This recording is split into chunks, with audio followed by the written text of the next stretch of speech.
So welcome everyone, this is Learning Curve number 35, and we're here with our dear friend Lincoln Barton, who's our horse's dentist, along with Nicole Lombard. They take care of our horse's teeth, and wanted to have Lincoln talk a little bit about how important it is to care for the horse's teeth and why it really needs to be considered first before, looking at all the other things that our horses go through. So go ahead, Lincoln. All right. Well, my name is Lincoln Barton, like she said, and I'm an equine dentist, and I've been doing this for several years now. I've gone to a very prominent school, the American School of Equine Dentistry, and they educated me with a phenomenal concept of the equine teeth, which makes me wonder why it's not the way it is today, the way it should have been all along. But what I'm going to briefly talk about is why it's so important. And the reason that it's so important is because, one, just like us, they get periodontal disease, gingivitis, okay, and that's bacteria in the mouth. And once it lives there, it almost never goes away. Performance of a horse is completely based around the mouth. If the mouth is sore, they're going to carry themselves in a different way, which may contradict what they're supposed to be doing, which gets you a sore horse.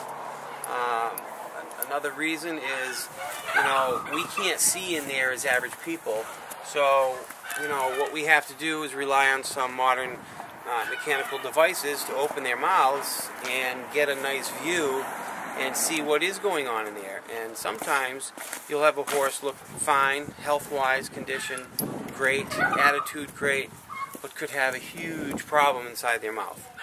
And, I always hear people say, oh, well, the vet comes and says he's fine, he does the float, and they're on their way. Well, unless you're spending time looking in there, identifying possible things other than a sharp point, they may realize that there are conditions going on in there that aren't getting addressed.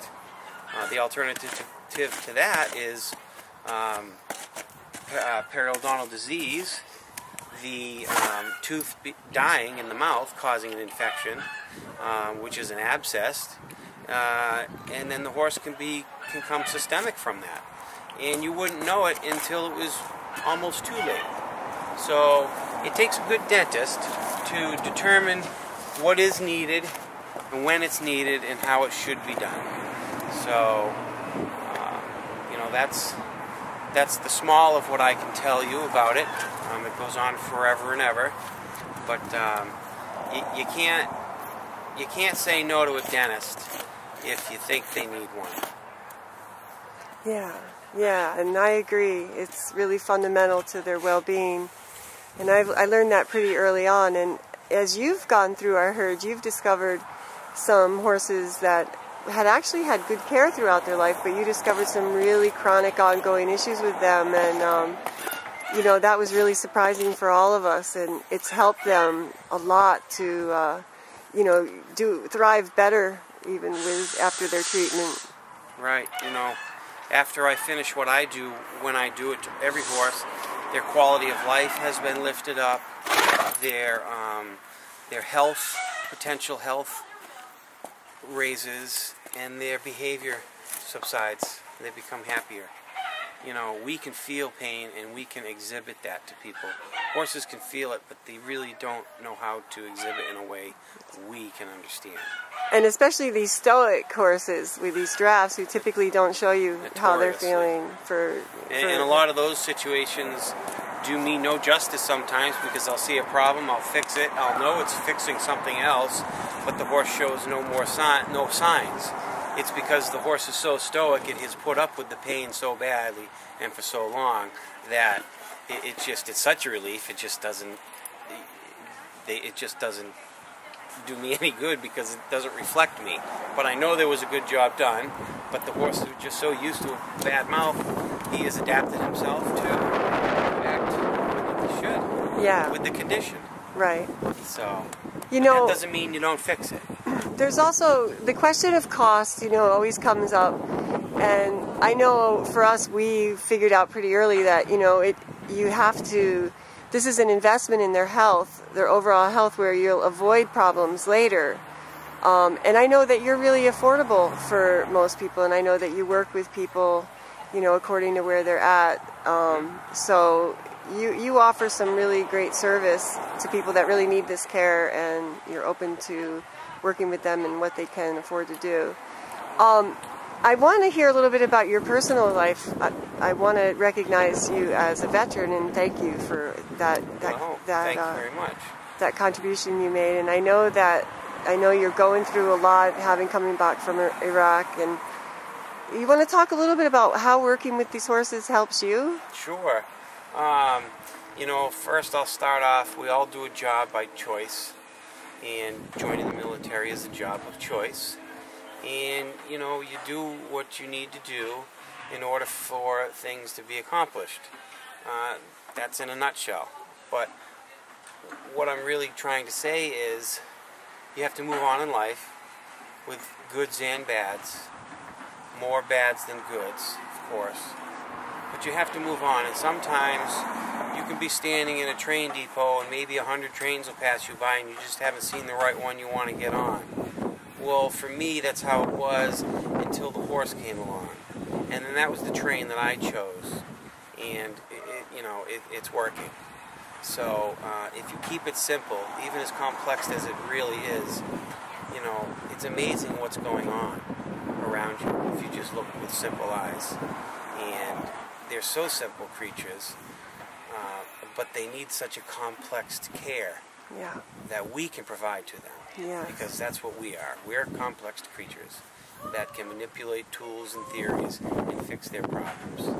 And, you know, I feel as though I'm an asset to the horse.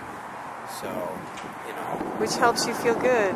It does, you know. To get through your days, I cannot do dentistry for several days and be a bear and a stick in the mud, and as soon as I come to somebody's farm to work on the horse, it all goes away, and then this wonderful service I'm giving them, it's like they can't say it, but they're looking at me.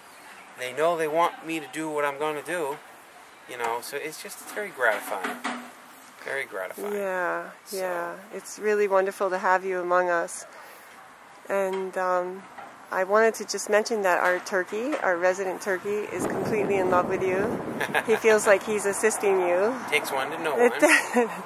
There's really something special about you, Lincoln, and your approach with the animals, and how they really do love seeing you. So you're working today with Bob and Iceman, two of our possibly hardest boys to work with. Bob actually has never had any dental care, and it's taken months and months for him to trust us enough to get him to this place where, you know, he's finally going to let us look in his mouth. So that should be interesting, and I know you're going to be continuing work on Ice's mouth, where you did find quite a lot of periodontal disease. Yeah, he has a periodontal pocket, which is basically a stage 3 of periodontal disease. I'll briefly explain. The pocket is created because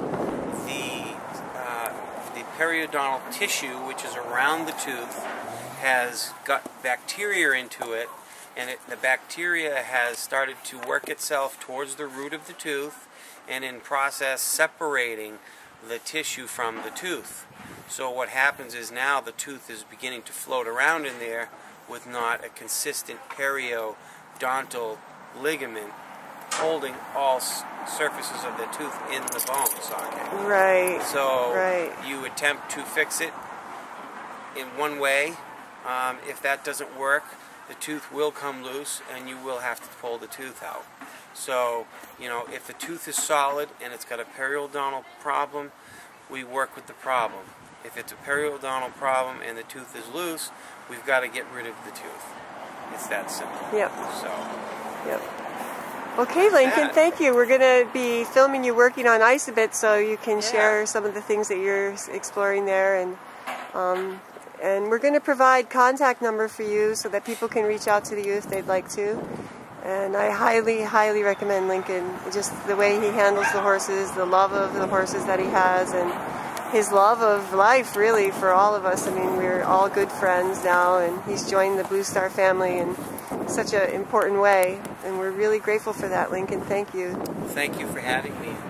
Okay. It's been a wonderful time, and it will be a more wonderful time. Yes. As time goes on. That's right. Think of all the horses we'll be able to help. Yep. That's right. Okay. All right.